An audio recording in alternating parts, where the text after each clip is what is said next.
Salut tout le monde, j'espère que vous allez bien et que tout se passe bien pour vous. Aujourd'hui, je vais venir vous présenter une entrée, un plat et un dessert que j'ai préparé pour mes invités. D'ailleurs, toutes les assiettes sont retournées en cuisine complètement vides et tout a été apprécié. Donc j'espère vraiment que vous allez pouvoir tester les recettes. Elles sont très très faciles à faire, très goûteuses et ça peut être également un plat de fête, un petit dessert qui peut être très sympa et très rapide aussi à faire et vous allez voir avec moi tout ça. J'espère vraiment que cette petite vidéo va vous donner quelques petites idées et surtout qu'elle va vous plaire et que vous pourrez reproduire. Allez, c'est parti, on va commencer. Je commence du coup la préparation de ma paella. Donc pour ça, c'est un peu tous les ingrédients dont j'ai besoin.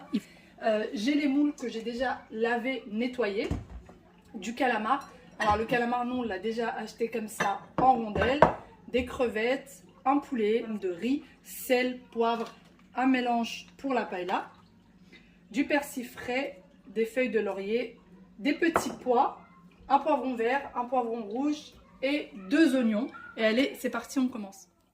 Première étape par laquelle je vais commencer, c'est prendre une poêle et venir faire cuire les moules. Donc les moules que j'ai préalablement nettoyés bien sûr. Je ne rajoute strictement rien dessus et je vais venir tout simplement couvrir et laisser cuire à feu doux à peu près une quinzaine de minutes. Et ensuite, je vais m'occuper des crevettes. Je vais venir décortiquer celle-ci. Je laisse une petite poignée entière comme ça sera pour la décoration. Et quand je les décortique, tout ce qui est la peau et la tête, je ne vais pas les jeter surtout. Vous les gardez dans une casserole.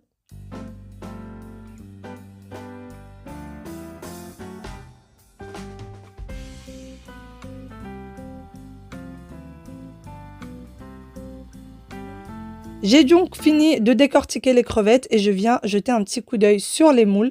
Donc je laisse cuire encore un tout petit peu. Alors comme vous voyez, il y a du jus, je n'ai pas rajouté d'eau, c'est vraiment juste les moules qui ont lâché leur propre eau. Je vais bien tourner le tout, recouvrir et laisser cuire à feu doux. Et ensuite, je vais prendre du coup la peau et les têtes de mes crevettes. Je vais venir y rajouter de l'eau jusqu'à couvrir avec de l'eau. Et je vais les laisser cuire à peu près une quinzaine de minutes. Donc je vais bien écraser le tout et je vais récupérer ensuite le jus qui est extrêmement bon. Donc ça va tout simplement me servir pour ma paella. Je laisse donc les crevettes cuire et surtout porter à ébullition et ensuite je vais venir m'occuper des oignons, poivrons verts et poivrons rouges donc que je vais couper pour ce qui est des oignons en lamelles fines et pour ce qui est des poivrons également.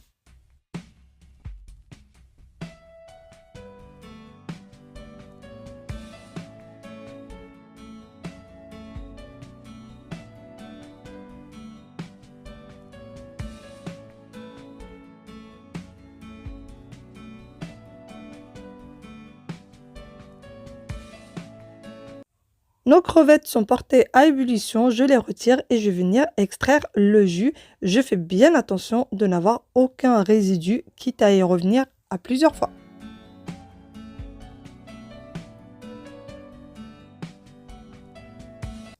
Comme je vous le disais, je vais le refaire plusieurs reprises comme ça pour être sûr de n'avoir vraiment aucun résidu et avoir du 100% de jus de crevettes. Je passe ensuite aux moules et je vais faire exactement la même opération avec les moules. Donc j'aurais pu prendre du bouillon de poulet pour la paella, mais vraiment faire cette opération-là, c'est très très très bon. Ça donne un très bon goût à votre paella. Le fait de prendre le jus des crevettes et le jus des moules, essayez, vous m'en direz des nouvelles. Ensuite, j'ai lavé mon faitout et je l'ai repris. Je vais venir y mettre de l'huile d'olive et je vais laisser chauffer. D'ailleurs, si vous avez quelque chose de plus grand, moi malheureusement, j'avais pas de récipient plus grand pour pouvoir faire ma paella. J'aurais bien voulu et d'ailleurs, c'est le prochain projet, c'est de prendre quelque chose de plus grand. Et ensuite, une fois que l'huile est chaude, eh bien, j'ai rajouté les oignons et les poivrons d'un seul coup que je vais laisser cuire à peu près une dizaine de minutes à feu doux. En couvrant, bien sûr. Et voilà, 10 minutes plus tard, je viens remuer. Le plus important dans la paella, c'est de bien s'assurer que rien ne colle sur le bas.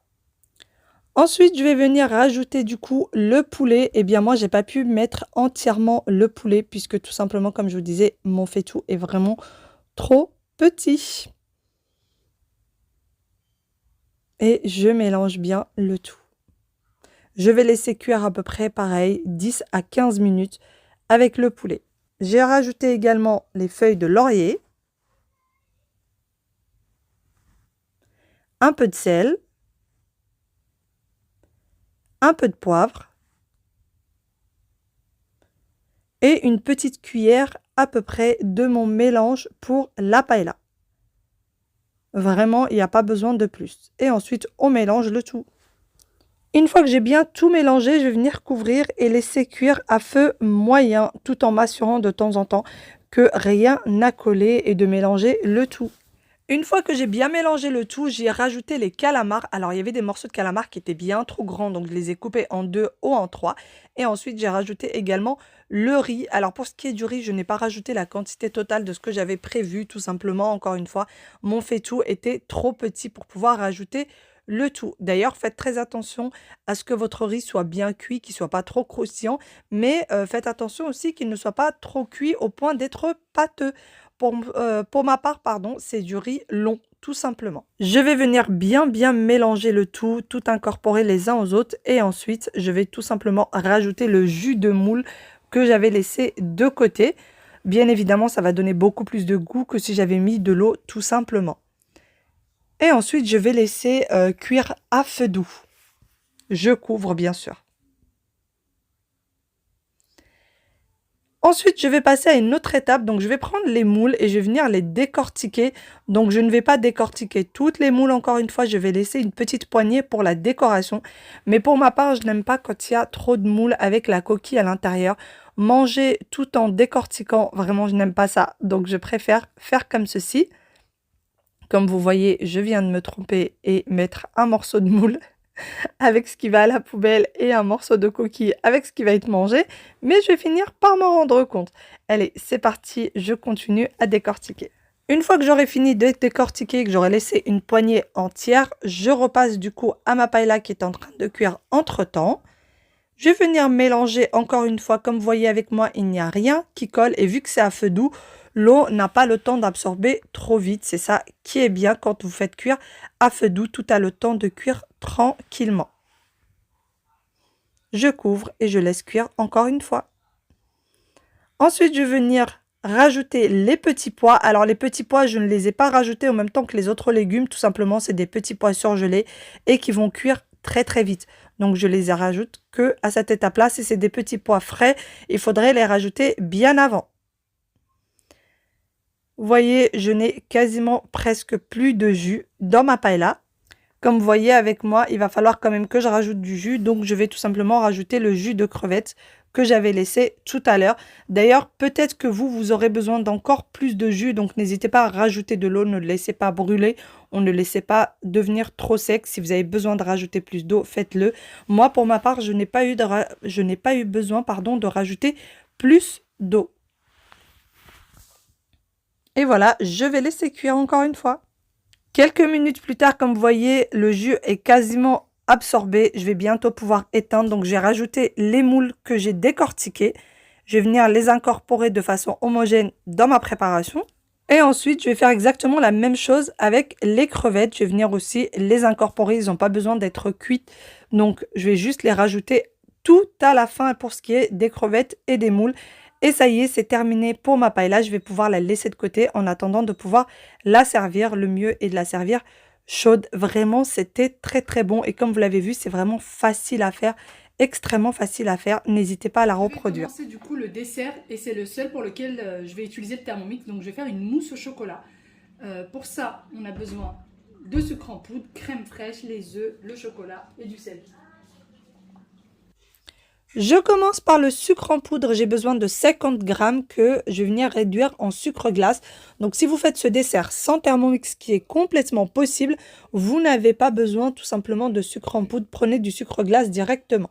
Donc, pour ma part, je vais le mettre 10 secondes vitesse 10 pour que ce soit réduit tout simplement en sucre glace. Voici ce que ça donne une fois que c'est fait. Et voilà. Et je vais à cette étape-là rajouter mon chocolat. Donc, j'ai besoin de 200 grammes de chocolat noir. Et je vais également rajouter de la crème fraîche. Donc, je vais rajouter à peu près 100 grammes de crème fraîche, 30% de matière grasse minimum.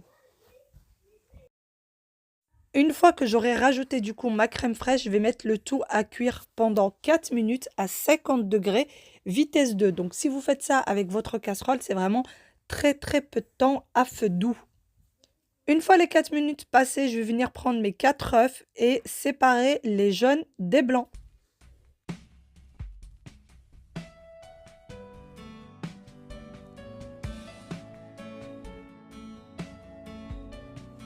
Une fois que c'est fait, on va réserver les blancs et ajouter les jaunes d'œufs au contenu du bol. Et ensuite, on va mélanger 15 secondes, vitesse 4. Une fois les 15 secondes passées, je retire le mélange dans mon bol et je vais le réserver.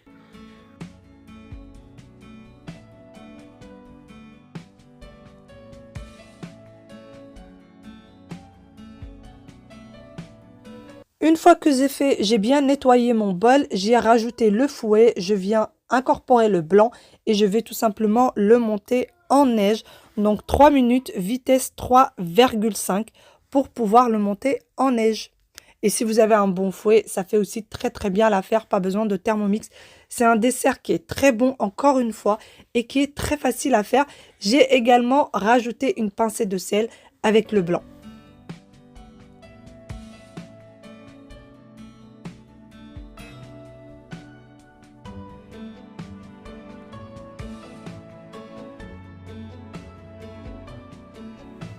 J'ajoute ensuite le blanc avec le chocolat et je vais venir mélanger le tout de façon très délicate jusqu'à bien incorporer les deux mélanges.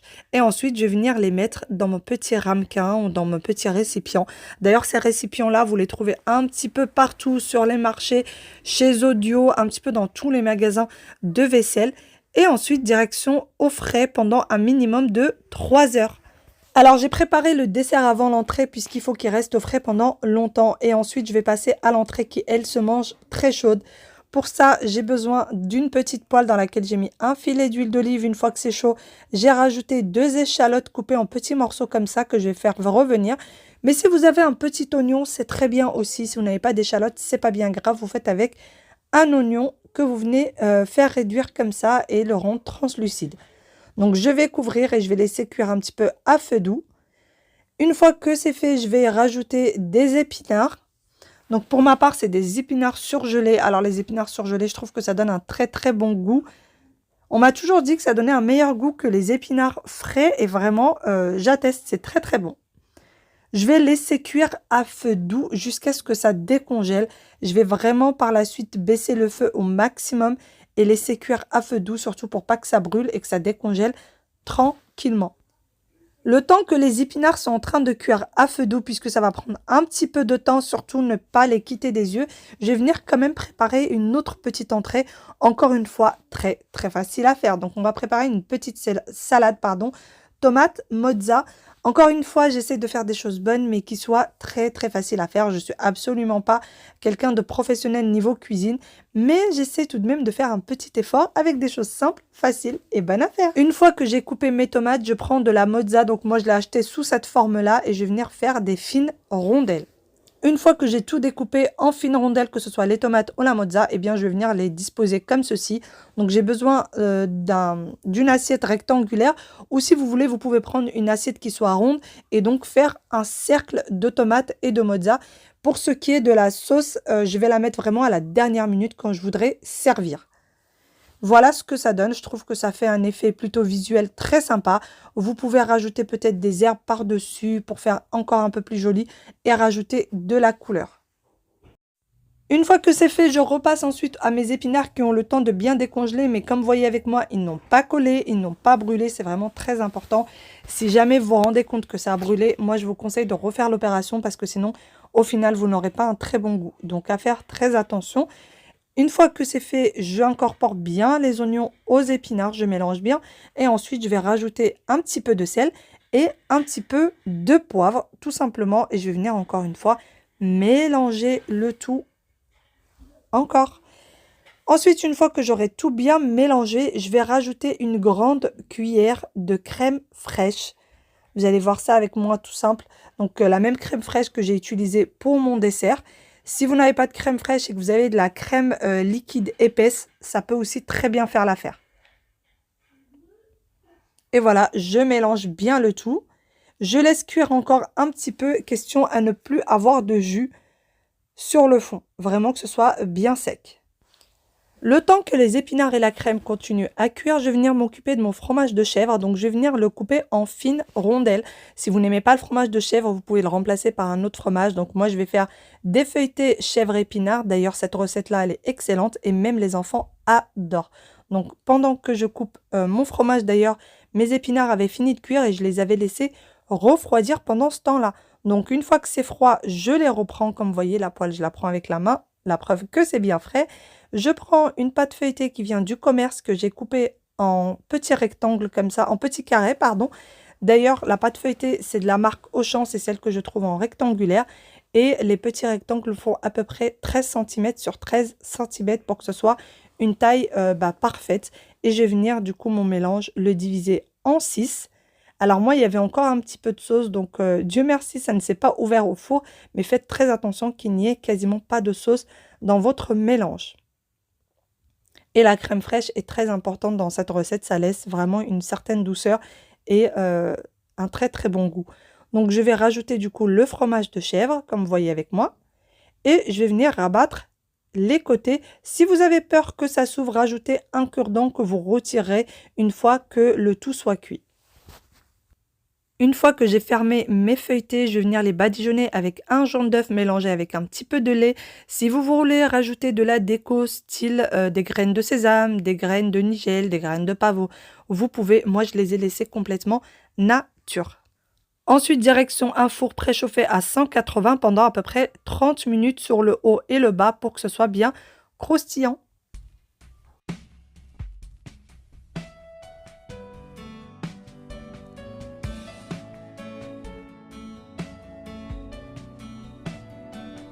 Quand j'ai pensé que c'était enfin fini, j'ai décidé finalement de rajouter un petit quelque chose. Donc, je voulais rajouter des brochettes de fruits pour que je rajoute un peu de fraîcheur au dessert. Le chocolat, on sait que c'est assez lourd, donc je me suis dit mélanger avec un peu de fruits, ça peut très très bien le faire. Et pour ma part, j'ai vraiment pris les fruits que j'avais à la maison et j'ai fait mes petites brochettes. Pour ce qui est des brochettes, vous pouvez retrouver les mêmes chez Action, il me semble les avoir déjà vues, ou dans les grands magasins, où vous en trouvez très facilement, tout ce qui est Auchan, Carrefour, etc. Donc moi j'ai de la clémentine, du kaki, du kiwi, de la framboise. J'ai également rajouté, vous allez voir avec moi par la suite, de la banane. Vous pouvez vraiment faire les fruits que vous voulez. Une fois que j'ai préparé mon assiette de fruits, je l'ai mis au frais jusqu'au moment de servir. Je passe ensuite poser la table. Donc nous étions bien plus que 4 personnes, mais j'ai pas pu poser plus que ça sur la table. Nous étions à moitié à manger sur la table de salle à manger et l'autre partie des personnes sur le bar. Donc, on a laissé les petits ensemble et les grands ensemble. Mais comme vous le savez, chez moi, le bar est juste en face de la table. Donc, ça ne gêne absolument pas. Allez, c'est parti. Je continue du coup à poser verre, couvert, assiette, etc. Et ensuite, je vais commencer du coup forcément par poser l'entrée. Donc, j'ai ma salade. Bien sûr, j'ai rajouté la sauce avant de la poser à table. Donc j'ai mes 2 assiettes de tomates mozza. Donc ça c'est quelque chose qui plaît à tout le monde. Et voici à quoi ressemblent du coup les feuilletés. Je vous assure, les assiettes sont retournées toutes complètement vides.